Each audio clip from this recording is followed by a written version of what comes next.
It's one of the finer mountain biking parks in the state, Slaughter Pen Hollow, here in Bentonville, and we're going to check it out on this week's show. And then we'll go kayaking on the Little Maumelle River at Pinnacle Mountain State Park, and the next stop will be White River National Wildlife Refuge. And we'll close it all out by hunting for diamonds at the only diamond mine in the world that's open to the public. So now, let's hit the trail here at Slaughter Pen Hollow.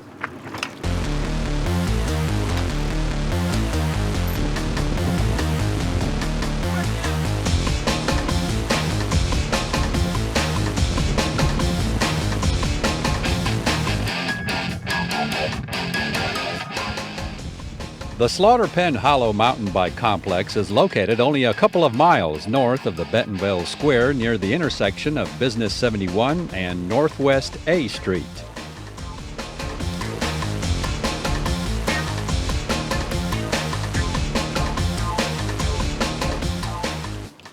Slaughter Pen originated from some old slaughter houses that existed in this valley back here. And so most of the original trails, the first phase one along this ridge line up here, about 5.2 miles, and now we are basically working on the fourth phase right now with a company called Progressive Trail Design. Now some of these trails are, I guess, from anywhere from beginner all the way to the most difficult. Yeah, we have, most trails are, I'd say, beginner intermediate. Some favor a little bit more intermediate.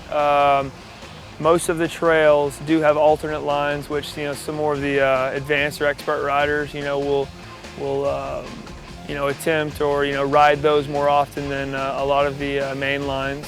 But again, just a really well put together system of about 14 miles of single track. Tell us a little bit about the tactical stuff here, like the drop-off. Yeah, you'll see right over here, we'll show you the drop-off. Some more elevated log rides that have been put in since, the early days all the way up till now. Some elevated log rides, some ladder rides, some rock gardens, some technical lines that are meant for, more progressive riders to push themselves, to work on bike handling skills. Give you a little bit more of a feel than just a smooth piece of single track.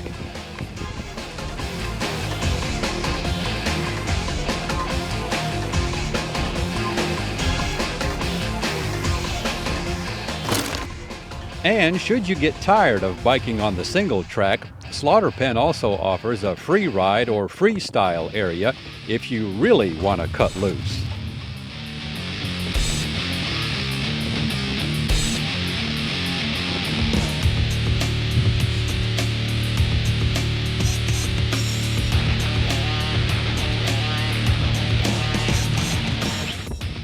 Since Slaughter Pen is a popular destination with mountain bikers from a 3 to 4 state area, it does receive a lot of wear and tear, especially on weekends.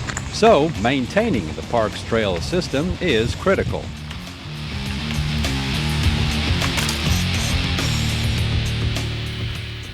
A group called Friends at Slaughter Pen Trail, so the acronym FAST, F-A-S-T.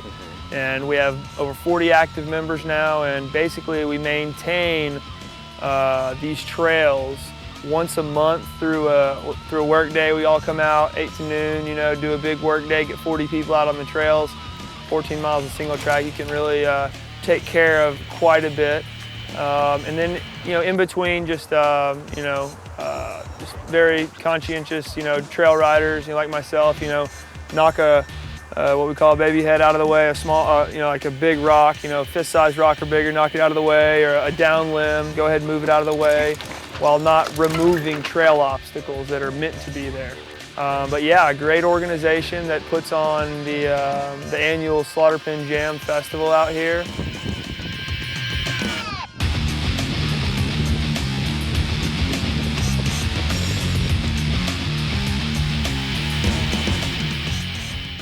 So, for a trail that forces you to catapult out of your comfort zone, not to mention enjoying all the beauty throughout 180 acres no matter what time of the year you ride, check out the Slaughter Pen Hollow Challenge for yourself.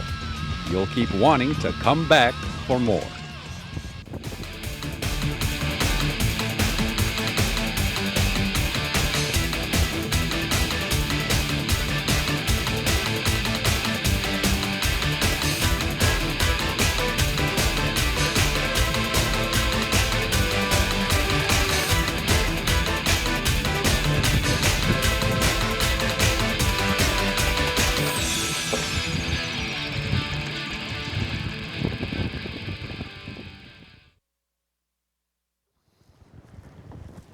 At Pinnacle Mountain State Park, after you get tired of climbing Pinnacle, you can strap yourself into a kayak and head on down the river, the Little Maumelle River. Joining us is Susan Staffield, who's going to guide us along.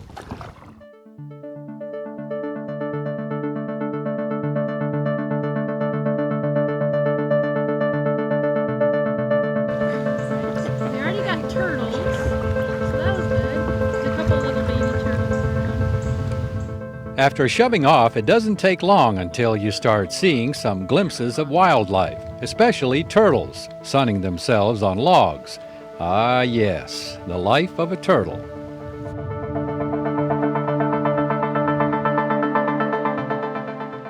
You'll find Canada geese out on this float as well.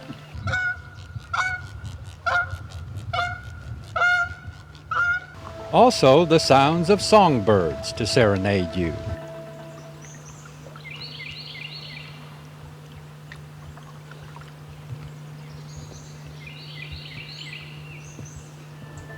Well, we try to do these floats pretty regularly.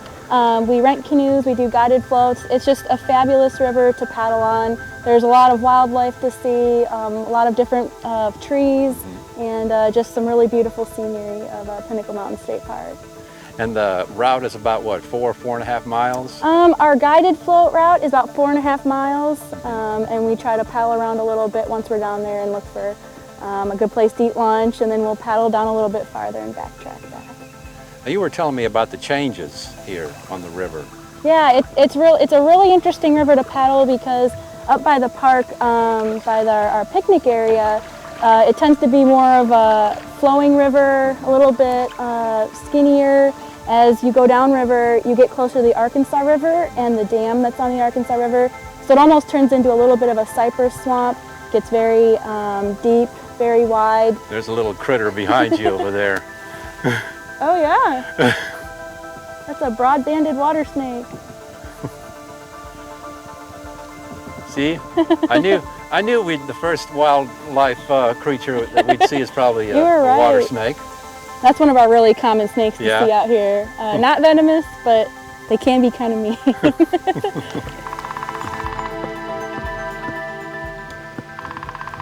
Well, as long as we don't confront an anaconda, we'll be all right. Little snakes I can handle, but when they start to get over 10 feet, then that presents a bit of a problem.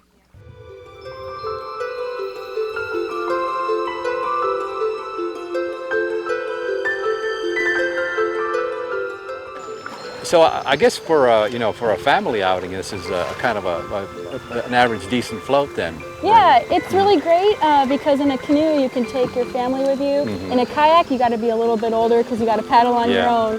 But for some of the teenagers and stuff, it can be a real adventure to take a kayak out on the river. All right, well let's head on down and see what else we can see.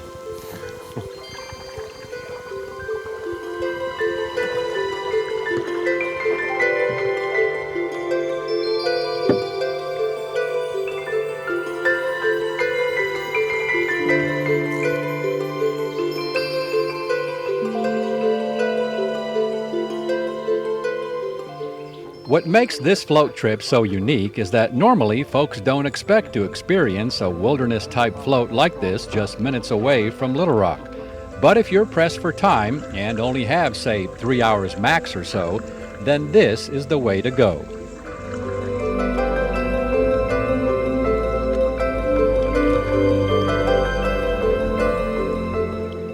And if you're deciding whether to go canoe or kayak, I would recommend kayak, since there are a few tight spots along the Little Maumelle where timber has managed to jam up a bit.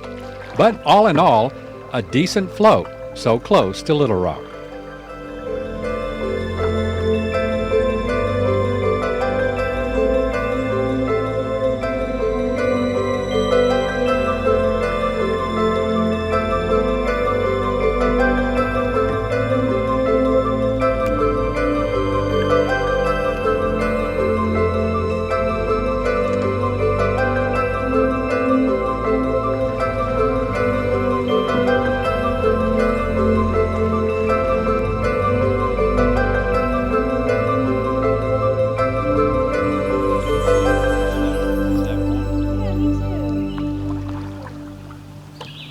not done yet.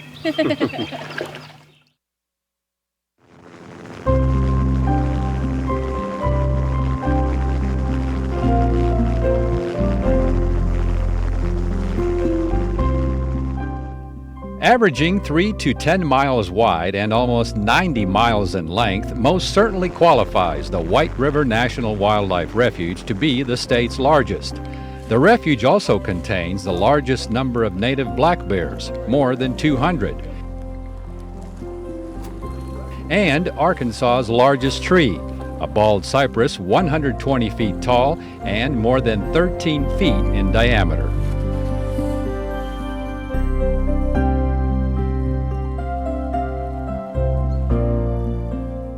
We made our trip not along the White River, but along Indian Bay, located in the south unit of the refuge.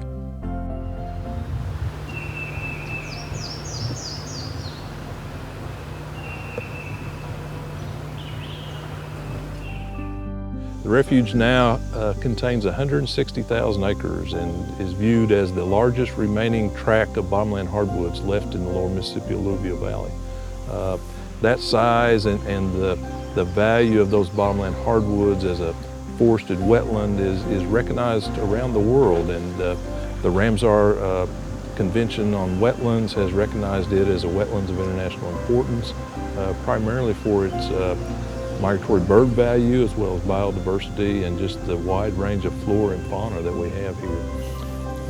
It's not just the ducks and the geese too during the wintertime. It's during spring and summer you have all these songbirds and you know, I mean just birds galore.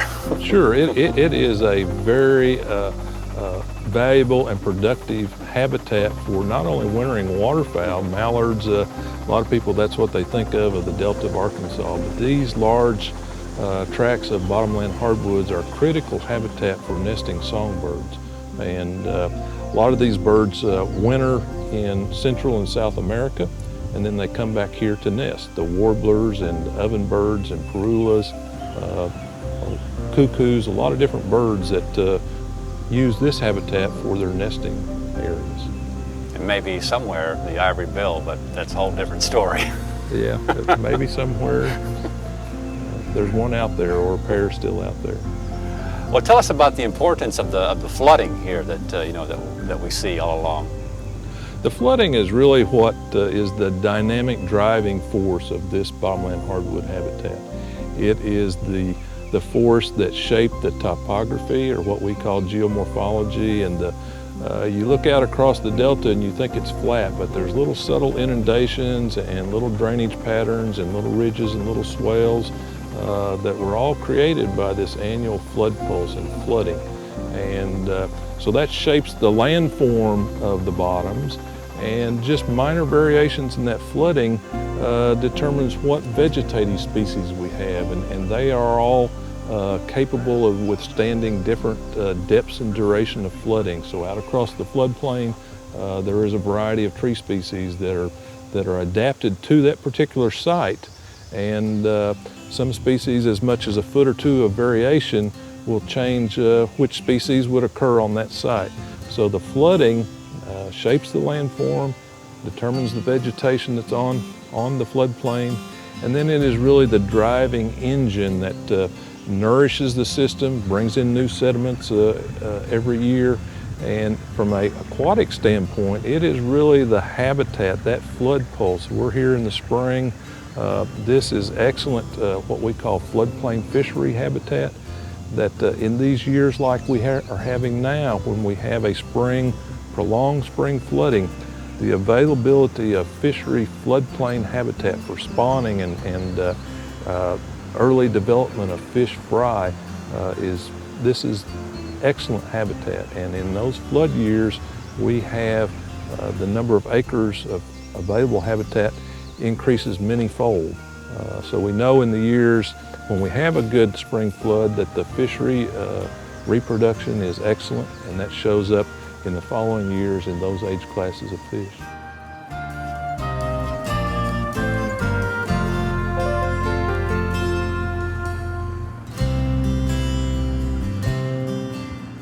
Bottomland hardwood forests are indeed the South's most productive habitats. In the density of this wilderness, more than 70 species of trees grow, providing a food source that is always available for wildlife due to all the acorns, berries, and seeds which are produced on differing schedules throughout the year. Combine that with more than 300 lakes and ponds on the refuge, and you have a haven that's not only for wildlife, but for people as well.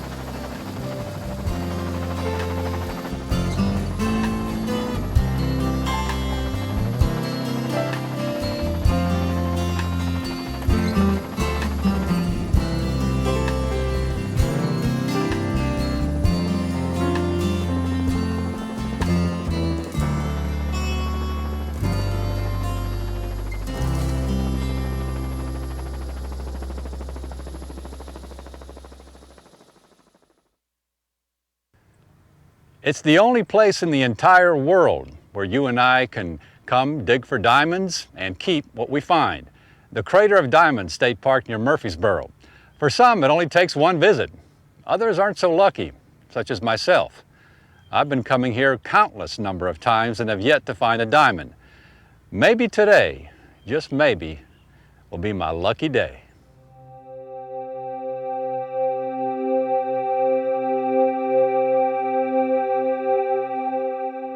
Diamonds happen to be one of the oldest things on Earth, anywhere from 3 to 3.5 billion years old.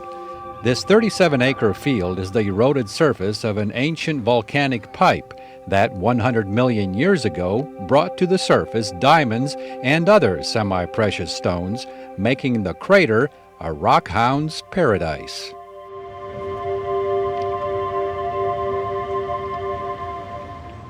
Well, I like it. I love rocks. I've been searching for about 2 hours for nice rocks, and finally I found something. It's like, finally I can give up. You can't give up yet? You haven't found the diamond. I found something.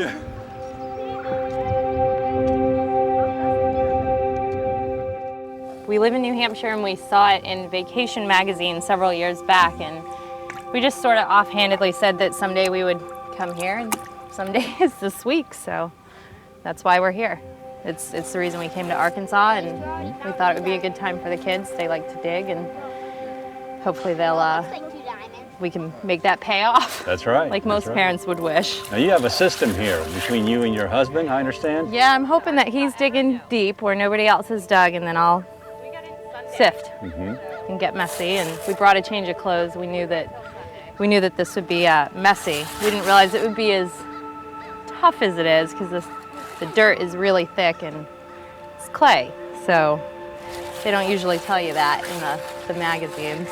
So, but it's still a lot of fun, and I guess everybody hopes that they find something. So we're hoping.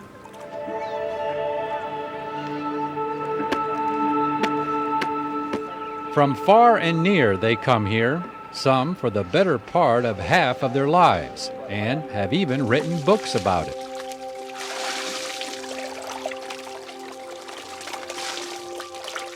I normally dig and wash for diamonds. I found all my diamonds that way because I've spent most of my time that way. But they just plowed last Thursday, and then it rained Friday and Saturday, so I was in here Sunday and spent the whole day surface searching. Now, I didn't find any on the surface, but 3 diamonds were found on the surface Sunday. So I knew that that combination of plowing and a good hard 3.5-inch rain was going to expose some diamonds, and I was right, but I didn't walk down the right row. Somebody else beat me to them, but that's all right. I found, you know, my share of diamonds here, hundreds, and 2 of them over a carat. My largest have been found within the last year, a 2.04 carat yellow, gorgeous Easter sunrise diamond, and a 2.13 carat brown that I called a brown rice diamond. But had that one cut, and it ended up being a lovely 1.25 carat, gorgeous marquee cut diamond.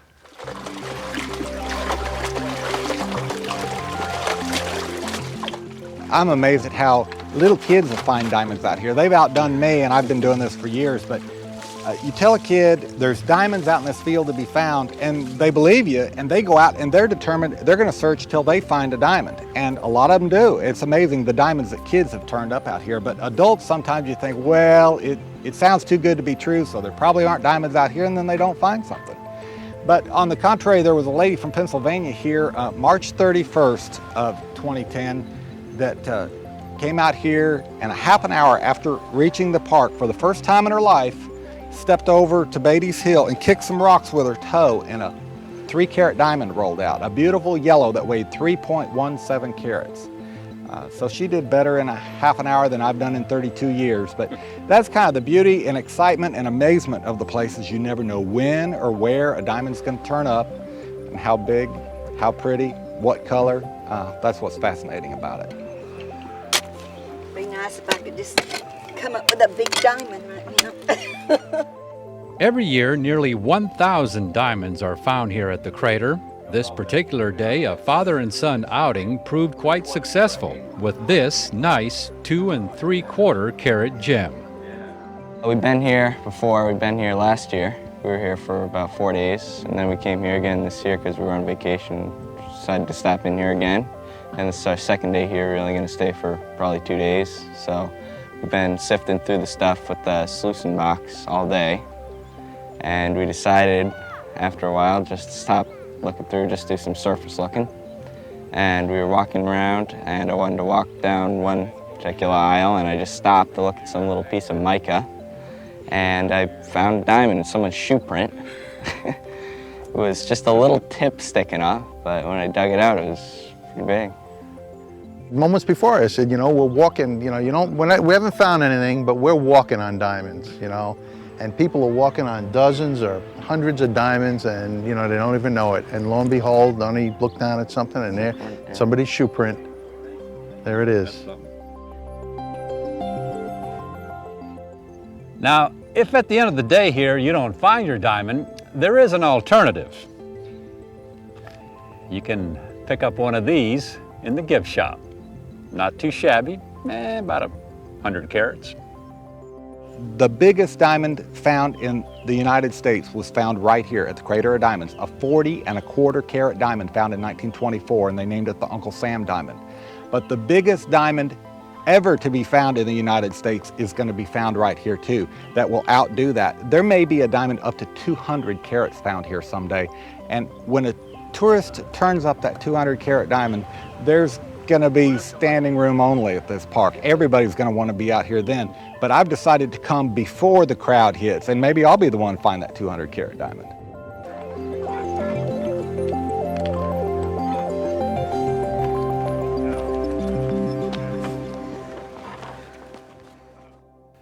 So if you've never been here before, it'd be well worth your while to pay a visit at least once.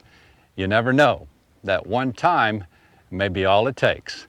And for more on this destination, plus many of our others, and to read my blog or to order a copy of an episode, visit our website, aetn.org/exploringarkansas. And we'll see you again the next time for another exciting adventure on Exploring Arkansas.